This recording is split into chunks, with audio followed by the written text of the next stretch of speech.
Good day. I welcome everyone who joined us. I'm Olga Tamanova and the Media Center Ukrinform, which is going on with its work today. And now we will be speaking about the situation in the Black and Azov seas. We'll be speaking about the enemy fleet state. We are online with Dmytro Pletenchuk, spokesman for the Ukrainian Navy. Dmytro, hello.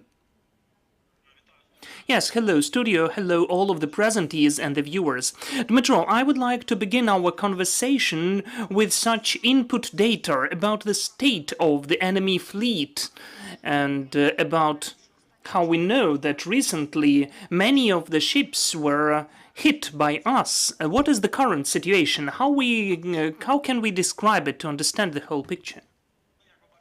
As you can see, in the Black Sea, in fact, the enemy has chosen the tactics to be presented as submarines. And here, instantly, I need to describe how many of them do they have within the Black Sea fleet. 7 submarines. 6 of them are the carriers of the cruise missiles. In these 6 submarines, 2 are beyond the Black and Azov Sea as of the beginning of the full-scale invasion, so they were not able to come back, and now they are located most probably in St. Petersburg at the factory which was constructed for the repairment and maintenance. 4 more submarines, which are the carriers, one of them was destroyed, that is Rostov-na-Donu. It was hit by the Air Force of Ukraine during the attack against Minsk, and this submarine was also hit. It is also under maintenance in the Crimea now. Out of the 3 carriers which are still functioning, one of them is not getting to the open sea.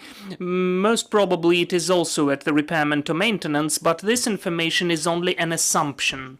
So we have 3 submarines which are getting to the open sea. 2 of them are carriers. One of them is now in the sea, that is the 636 project, the so-called Warsaw one. According to the classification of NATO, it is Kilo. So it is considered to be a very not that bad project, even a successful one. It has been created as the export version, and it was the continuation of the Paltus project, which is also the submarine Alrosa, which is in the Black Sea. So these 3 submarines, in fact, shift by shift, are on duty at the Black Sea. And this format of presence was chosen, I would say, by the new heads of the Navy of Russian Federation to be present somehow besides the aviation, because the main load is taken by the air component. More than a dozen of aircrafts a day are in the airspace over the equatorium of the Black Sea, and more than 10 flights a day per day. The aviation is present in different formats. Those are bombers and fighters and patrol aircrafts and helicopters of different models. The military say that it's the whole zoo. So we have the whole model line from Su-24 to even 57, which was visiting us as well, and the intelligence drones of different models, of different producers. There are more of 5 of them, which are also patrolling the water area, and they're getting to the south of Ukraine. Every day they are being hit. Mostly those are Orlan 10, and also this could be the Mojahed 6 of Iranian production, and we also had other options of UAVs. So in this format, they are in the Black Sea. This presence is thanks to the submarine, which, by the way, recently even hit a cruise missile against the Mykolaiv region, but with no outcome. What's important, they have the strike group, which is at least 6 ships. 3 of them are the carriers of cruise missiles, and 3 are the large landing crafts. Knowing their behavior and the composition of their groups, this is the training process, because the academic year has started. in the armed forces of the so-called Russian Federation. And Azov Sea can be considered by Russians more secure and safe than the Black Sea, because maybe they think that they control the Kerch Strait. So they are in relative security from the Ukrainian UAVs. As the Azov Sea is not that deep, up to 15 meters, and the number of recommended routes is really limited, the Russians are in the same locations with the civil ships, which are numerous as well. And they're using it as a kind of a shield. So, because in fact, of course, it is the usual tactics for the Russians.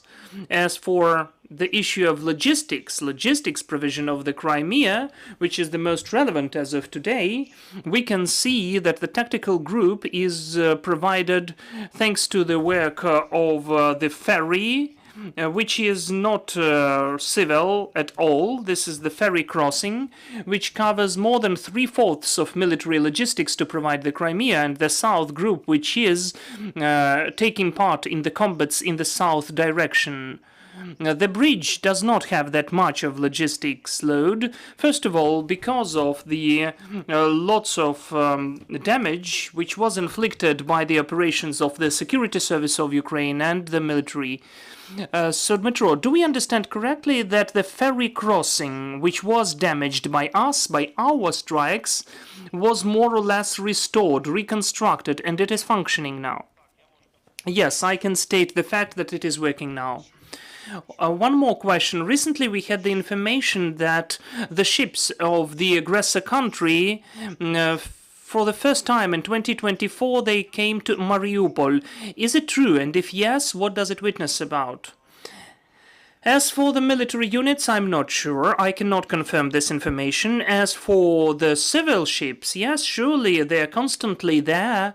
They have had the deepening works there, because considering that this is not a deep sea, and there can be a kind of during the storms they have sand and in fact silt there, so they had to clean it. The port of Mariupol is first and foremost used to take the robbed property, I mean the grain and the metals, whatever they can steal from the temporarily occupied territories of the south of Ukraine, Donetsk, Zaporizhia, partially Kherson regions, and in this way they are using rather actively Mariupol port and Berdyansk as well. Dmytro, we've already started the conversation about the logistic routes. It's interesting to get to know about your opinion how we can now impact their functioning of these logistic routes. First of all, we are speaking about the sea routes, and secondly, we all heard the information that the aggressor country is trying to combine, to in fact unite and to provide a connection with the Crimea through the railways. Do they succeed? As for this railway, this is the railway which is constructed to provide the military activity, to provide the troops, because the railway logistics is the cheapest and the quickest, in fact, so it's very traditional for the Russian army. So yes, they have launched this project. They're trying to connect Rostov-na-Donu on Don with the Crimea through the, in fact, through the isthmus, and they have already created a part of it, but they did not reach Crimea, as far as I know. They announced that they would like to launch the functioning till the end of the year, but it's not that easy. Yes, the Russians know how to create or reconstruct railways. It's a fact. But still, we shouldn't forget that this logistics route is much closer to the combat area, so it is in the zone of hitting of lots of majority of weapon systems of Ukraine. So there are more questions here than answers.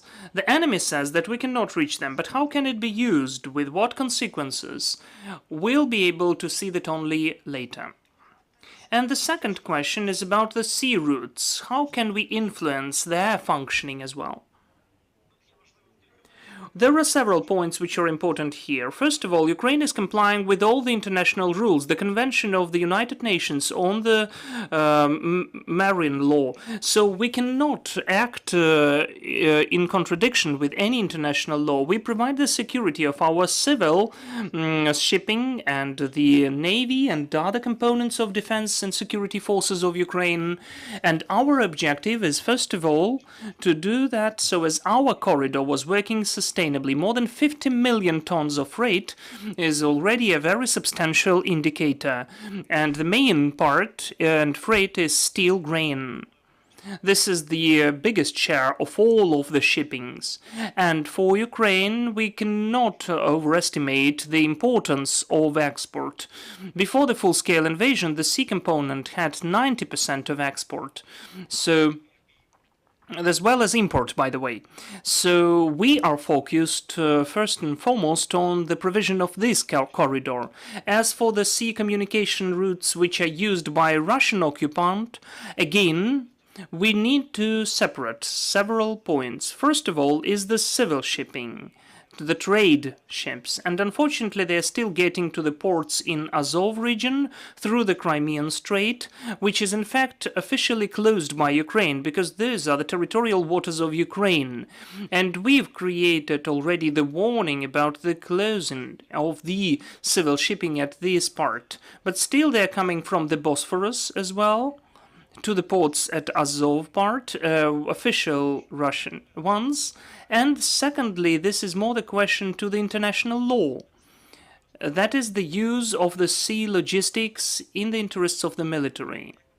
As you can see, the military marine logistics is not used by the Russians.